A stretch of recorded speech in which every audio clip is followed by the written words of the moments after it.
सांगली जिल्हा परिषदेमध्ये राष्ट्रवादीनं अध्यक्षपदाची मागणी केली आहे। अध्यक्षपद देऊन अजित पवारांना खरी श्रद्धांजली द्या असं संजय काका म्हणालेले आहेत। संख्याबळ न बघता राष्ट्रवादीला अध्यक्षपद देण्याची त्यांनी मागणी केली आहे। संजय काकांच्या या मागणीवरती जयंत पाटील यांच्या भूमिकेकडे लक्ष असेल।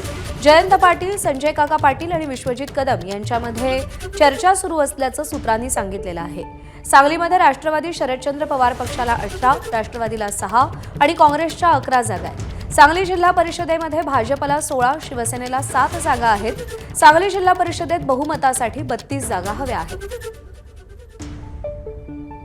आता सांगली आम्ही मागतोय, म्हणजे पश्चिम महाराष्ट्रामधून दादांना खऱ्या अर्थानं या जिल्हा परिषद अध्यक्ष पदाची ज्यावेळी आम्ही संधी घेऊ त्यावेळी ती खऱ्या अर्थानं दादांनाही श्रद्धांजली होईल। वरिष्ठांशी बोलून आम्ही निर्णय करू, पण दावेदारी आमची आहे। आम्हाला कुठल्याही परिस्थितीत अध्यक्षपद मिळालं पाहिजे ही आमची तीव्र इच्छा आहे। भाजप वगळून किंवा भाजप धरून असं अजून तरी काही ठरलेलं नाही। एबीपी माझा, उघडा डोळे बघा नीट।